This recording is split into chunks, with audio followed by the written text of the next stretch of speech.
Okay, if your machine is new to you or you are just sure that it's the tension that is incorrect, but you're unsure which way to start adjusting the tension, here is the video for you.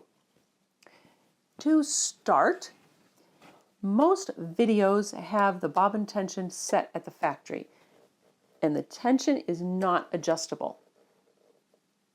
This is especially true of top loading bobbin machines. If you have a bottom loading bobbin machine, one with a bobbin case like this, it may be adjustable, and I have a separate video on that. But in general, assume that the bobbin tension is fine.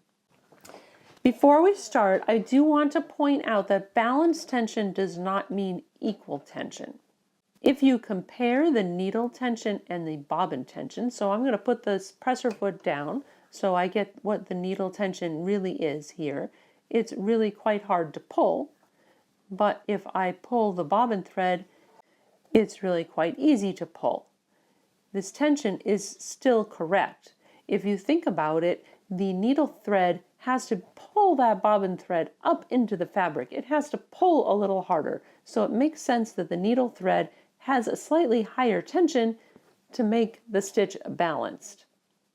So you're not trying to make things equal just on how they feel when you're pulling on them. You're going to be looking at the stitches. Since the bobbin thread is set, we need to make all the tension adjustments on the needle thread.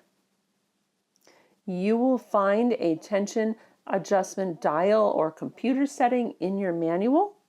Make a note of the current tension setting before you start, because if this doesn't work, if the tension is not the problem, you're going to want to put everything back the way it was. There is usually a normal setting on manual machines. This is usually indicated by a red mark. So to start with it on normal.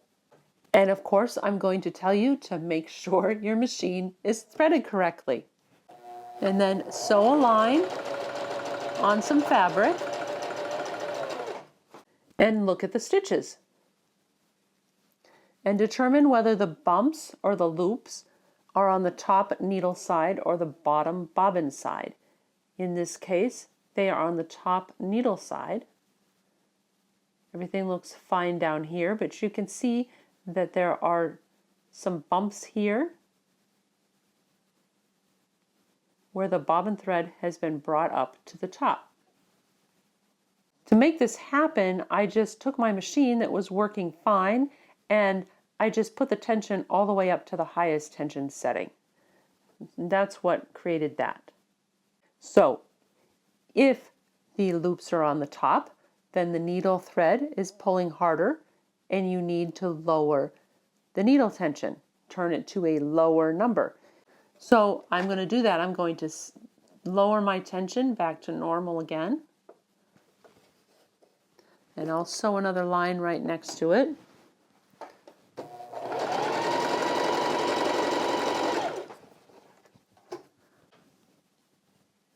And you can see the loops on the top went away. And actually, it looks like there's some loops on the bottom. So maybe that tension needs to be a little higher.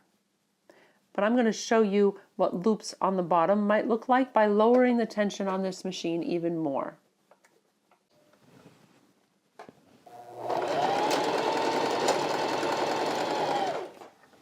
Didn't sound too great.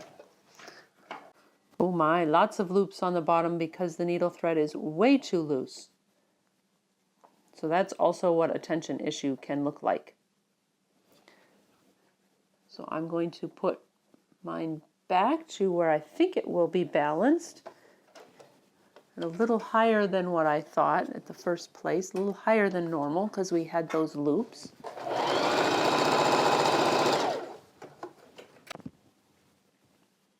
And this one on the edge now looks about the same on the front and the back. So that one on the edge. There's a tiny bit of red on the yellow and a tiny bit of yellow on the red. And that's because this is not a very thick piece of fabric. there's not much space for the stitch to be in between there. So that is something to note. You just want it to be balanced. You might not be able to get, if you have thin fabric like this, you might not be able to get it completely not showing because there's just not enough room in between there. So again, to summarize, if the loops are on the top, then the needle thread is pulling harder, so you need to lower the needle tension or turn it to a lower number. If the loops are on the bottom, then the bobbin thread is pulling harder, so you need to make the needle thread pull harder to compensate. So you need to raise the needle tension or turn it to a higher number.